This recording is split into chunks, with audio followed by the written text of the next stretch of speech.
Okay, it's 1:01. I'll get started. Hello, everyone. My name is Erin Connors, and I'm Senior Media Relations Manager for the American Psychiatric Association. Thank you so much for joining us today. This session is being recorded, and we are happy to provide you with a copy after the briefing is over. If you have questions, please add them into the chat, or if you would prefer to speak, we'll address them as soon as the the presentation is over. We hope you received a copy of the Psychiatric Services article, which is the focus of the briefing today: established outpatient care and follow-up after acute psychiatric service among youths and young adults. If you did not, just let me know in the chat and I'll get you a copy. Now I would like to introduce you to the editor of the journal Psychiatric Services. Dr. Lisa Dixon is professor of psychiatry at the Columbia University Medical Center and the director of psychiatry at the Columbia University and the director of the Division of Behavioral Health Services and Policy Research within the Department of Psychiatry. She also directs the Center for Practice Innovations at the New York State Psychiatric Institute. Dr. Dixon assumed the role of editor-in-chief of the journal Psychiatric Services in January 2017. Please welcome Dr. Dixon. Dr. Dixon. Thank you so much, Erin. The study we're focusing on today is from a team of researchers at the University of Massachusetts Chan Medical School. It involved patients ages 12 to 27 with private insurance who visited the emergency room or were hospitalized following an acute mental health event. The researchers looked at records of more than 95,000 hospitalizations and more than 100,000 emergency room visits by youth and young adults. To share more of the findings, I would like to introduce you to one of the co-authors of this study, Dr. Brian Skian. Dr. Skian is Director of College Mental Health Services at the UMass Chan Medical School. Thank you so much for joining us today, Dr. Skian.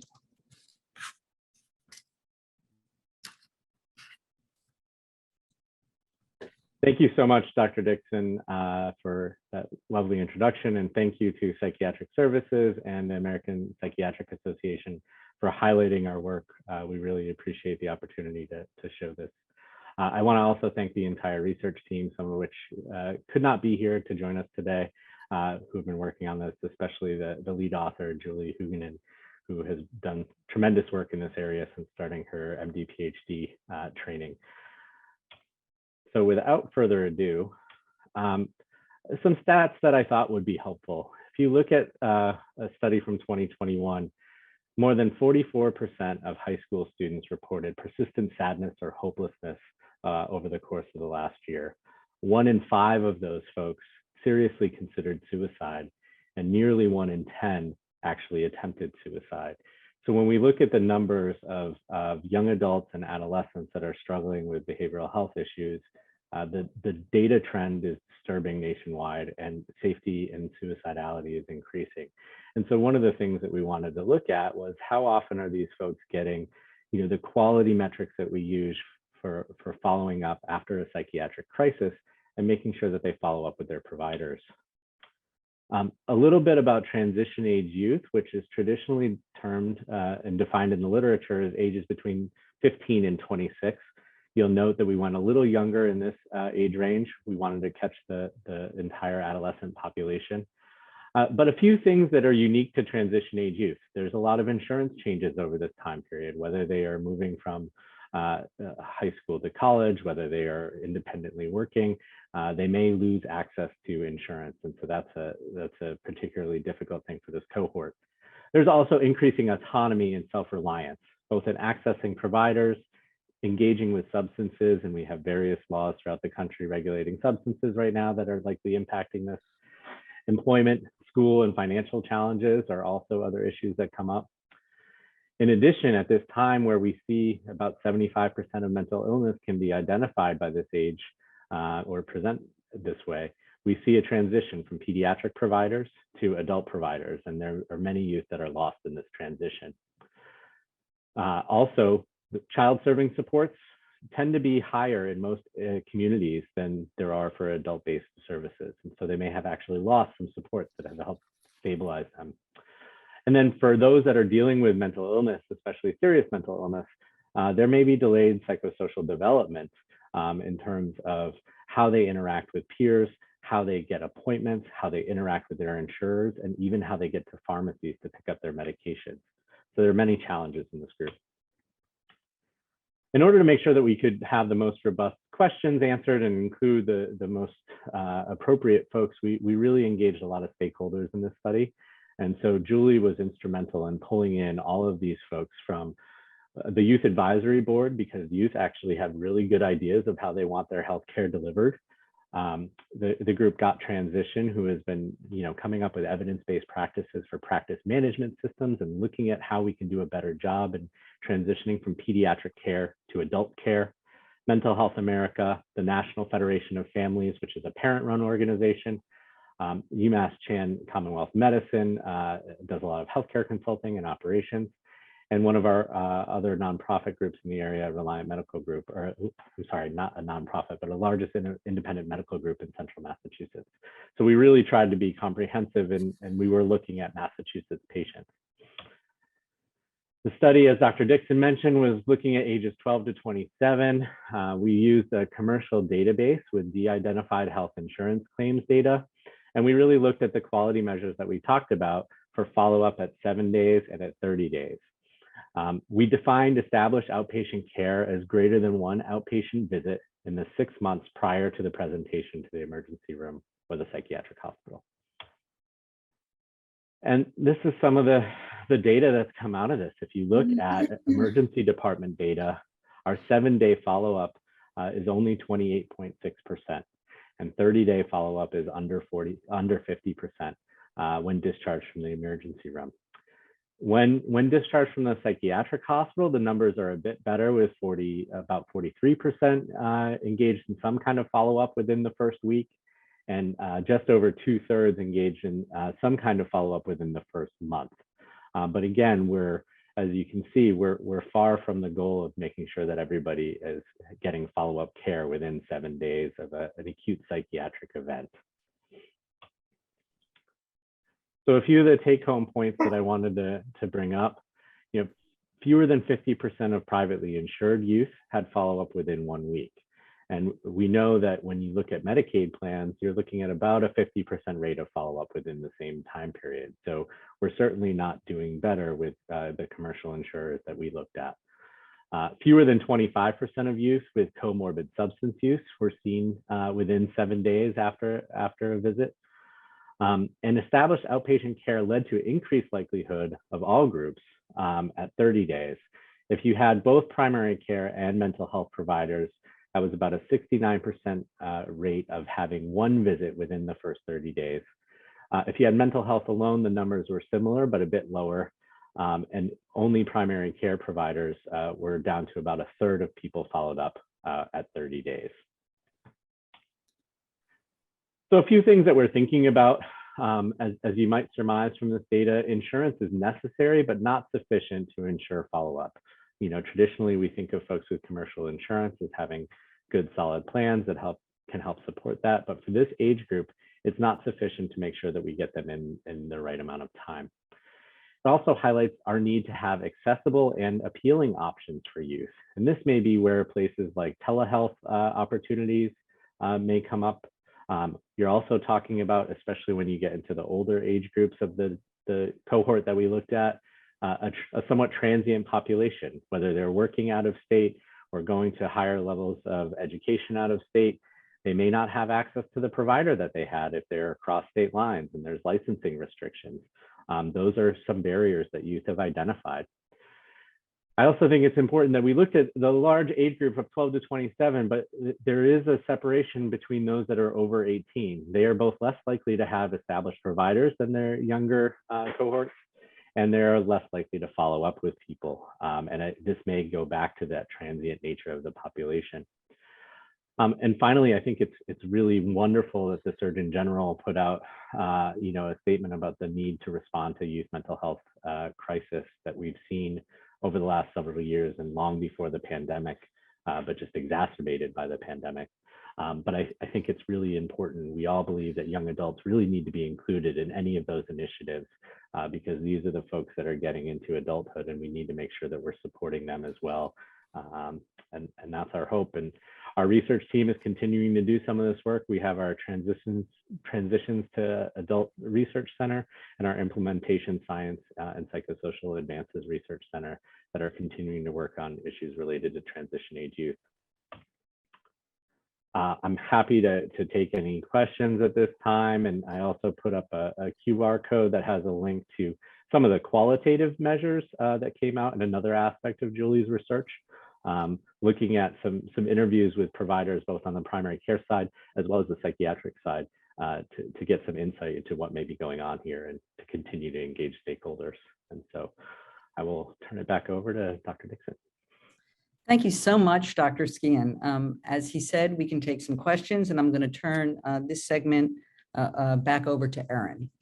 All right, thank you very much. If you have any questions, feel free to add those into the chat, or feel free to open your mic and go for it. Pauline Anderson, I know you had some questions. If you want to open your mic, go ahead.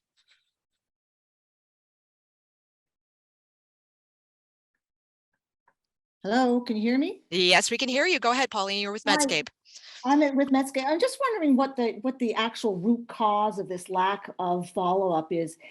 Is it doctors not referring patients after they've had a mental health crisis? Or is it that there aren't enough services to refer patients to? Is it patients not taking the initiative and following up with appointments? And also, I'm wondering if this is worse than it's been in the past in terms of the rates of follow-up. Yes, actually, I think I can't speak to whether it's worse than it has been in the past. I actually would suspect that it's probably a little bit better, and that there seems to be less of a resistance to seeking mental health care in this population at this point. However, I think when you're talking about emergency room visits, there's a few issues that probably come up. Communication between providers and privacy laws can sometimes be a barrier in making sure that other providers know that their patient was seen. I think the data clearly shows that established outpatient care, regardless of whether it's primary care or mental health, increases the likelihood. But there's also a good number of people that don't have established care. And so even if they leave the emergency department, who are they going to? I think emergency departments have been very busy. And one thing that this probably highlights is the need to have more case management and referral services to make sure that, maybe we even have an appointment before they leave the emergency department, which doesn't necessarily guarantee that they'll get there, but hopefully makes it more likely that they'll be able to have that access should they need it. Thanks. Anyone else have any questions? You can just type them into the chat or just open up your mic and go for it.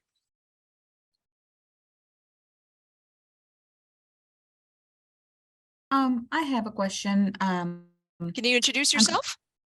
I'm Aparna Zalani. I'm with CBS News. I wanted to know, do you know if there is a national database on pediatric boarding in ERs, or is anyone collecting any data on that? I don't know that there's a national database. I know that some of the states are doing that. Massachusetts, for example, the Massachusetts Hospital Association has been closely tracking boarding of psychiatric patients in various populations, including pediatrics. I think, the age group that we're looking at spans both the pediatric and the young adult populations. And so that data for this cohort would be hard to come by. And that's one of the gaps in the research that we've often talked about, that we need to better define how these folks are cared for. Dr. Davis is here. She may have more knowledge about any national databases. Dr. Davis, do you have any knowledge of that? Unfortunately, I'm not aware of any national databases that would get at pediatric and adult boarding. Yeah. And as you say, Dr. Skian, it is really important to look at both databases, that we very often split our examination into those who are either minors or those who are adults. And the young adult population tends to get left out of those questions. So I think it is important I agree to take a look at both sources, even if one is having to actually go to states to try to get those data. I see Allison Insinger is needs a question, but I'm not seeing the actual question. She said she did ask some questions. Allison, do you want to just open your mic and ask?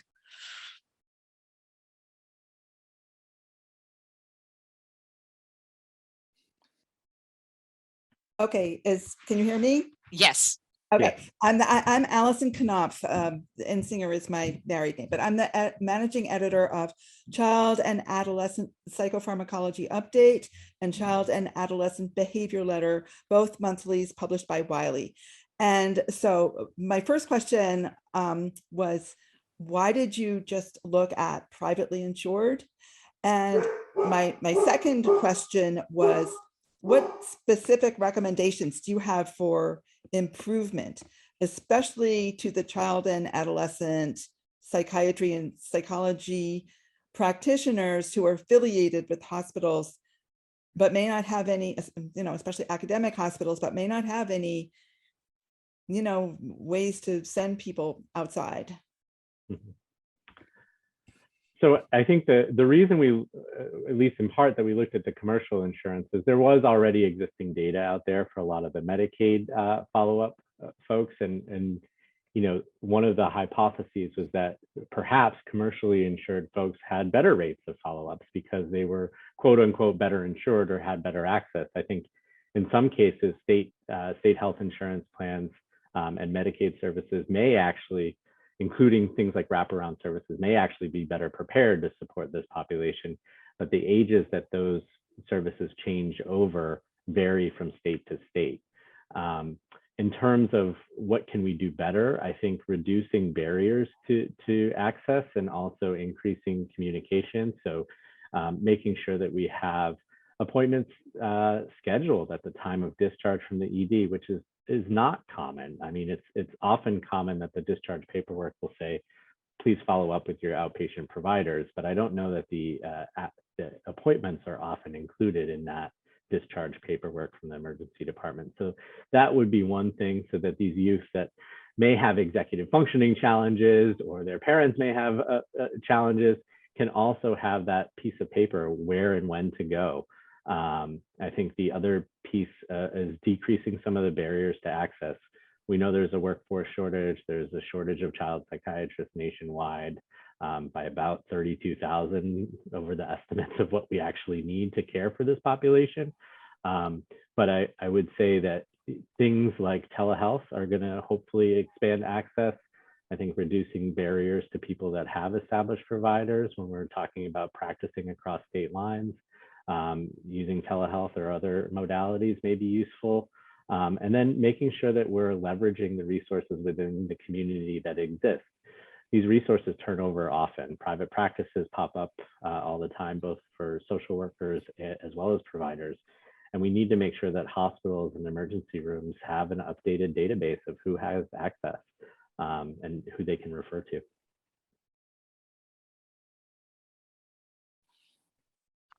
All right, let me see. Ann Galt from PsyCom asked a question. I'm curious to know if you have any thoughts around specially designed ERs to handle mental health emergencies in young adults, and if you collected any data about the use of ketamine for people at risk of suicide. So I'm certainly not an expert on ketamine, so I'm really not best prepared to answer those questions at this point. But in terms of looking at other things that we can do in the ERs or different types of ERs, community-based health centers are a new thing that was just the request for funding was just put out, and in Massachusetts we'll be opening several community-based health centers shortly, and the idea is to keep people out of the emergency department and have them go to these health centers that can span the age range, and also have various levels of services, including emergency and crisis services, urgent outpatient visits, as well as continuity of care. And I think those are scheduled to open, at least in Massachusetts, in January of 2023. So it's coming, but we don't have the data yet to see how that shift in paradigms will hopefully increase access. We just don't know yet. Okay. Any other questions? Just feel free to open your mic. It's Pauline Anderson here again. Can I just get a 1 to 2 sentence take-home message for practitioners from this new study showing the huge gap in follow-up services following a mental health crisis among youth? If I could say in one line, for people discharging folks after a psychiatric crisis, whether it be in a hospital or an emergency room setting, connecting with their outpatient provider to ensure there is a transfer of care and some continuity is vitally important to reduce risk for this population. Thanks. Another follow-up from I would Alice. just add, can I just add one thing to that, which is if they don't have a provider, make sure they have one. Yeah. That is the gift. That is the gift of life potentially for these young people. Okay. Follow-up from Allison. She said, this is for Brian, should mental health specialists be child, adolescent, or adult for those of transitional age? Also, how should providers reach out to EDs to get on their referral lists? So I can't answer how providers can reach out. I don't know that EDs have kind of lists of referrals. I think the best place to go for providers would be to reach out to social workers in the emergency department and make sure that their contact information is up to date and they have access to it. In terms of who's best prepared to take care of these folks, I think anybody who has openings and has the expertise would be. There's certainly general psychiatry folks that are very skilled in this area, and child folks bring a different dimension of developmental lens. But I think the most important thing is showing that they have access to somebody. And as Dr. Dixon said, if they don't have somebody, make sure they get someone. And if they get someone, make sure that that person knows that they were seen in the emergency department for a crisis so they can reach out. Because I think the issue really is on both ends. It's very hard for primary care physicians to track every ED visit of all of their patients, as it is for an outpatient psychiatrist. Having my own outpatient practice, I don't always know when my patients have been seen until they tell me in their routine follow-up visit. And so I think if we can have better communication and transfer of care from the emergency department, that would go a long way. May I add? Please. That I think if we have the capacity to ask for a little bit more, that when they are in hospitalization or an emergency room for a mental health condition, having providers within those settings who understand adolescence and young adulthood is hugely helpful. That we hear from a lot of youth and young adults that adolescents who are seen by adult providers particularly often don't feel like they have made the connection that they are most comfortable with. And we hear from young adults the same as well, that it is often somebody who understands adolescence that does well to connect with both adolescents and young adults. And even that connection during the ER visit or the hospitalization can help foster a connection when they are after they have left that care. So it would be great if we had specialized care. Yeah. And I think the other thing that we've heard from a lot of youth is that many of the inpatient psychiatric units that we have are really geared towards adults and older adults. And so the group therapeutic milieu in those settings, a lot of times the young adults cannot relate to what's going on, and maybe some older adults with some struggles. So they may miss out on traditional aspects of inpatient treatment because it's not geared to their developmental stage. So those are really important points. I might add one additional point, which is also referenced in the article, that there's now really been a surge in the delivery of care for young people experiencing psychosis as one kind of type of mental challenge or psychiatric challenge. So they can be called coordinated specialty care or first episode psychosis care. And many states, the majority of states, do have these kinds of specialized programs. And these programs really are trained and focused on the care of transition age youth who are experiencing psychiatric difficulties. So that's one solution. It's not necessarily for everyone because it's focusing on individuals with psychotic disorders, but often those young people are in many cases very, very challenged and ill. Mm-hmm. And I would say the same for substance use disorders too. I mean, the data shows for comorbid psychiatric illness and substance use disorders. Those are some of the hardest folks to capture and follow up. And so, you know, I often think of these silos between substance use disorder treatment and psychiatric treatment. And if we could find a way to really enhance the care of the dual diagnosis patients, as we often refer to them, particularly with a young adult lens, it's the highest rate of onset of substance use disorders within this age group. And the worldwide leading cause of disability is being unable to work from mental health and substance use related disorders. So that would go a long way as well. Great. Any other questions? Feel free to open your mic. All right. Hearing none. Thank you so much for joining us today. We sure do appreciate it. If you have any follow-up questions, feel free to reach out to me directly, and I will make sure to get you in touch with the right person. Thank you so much for being here today.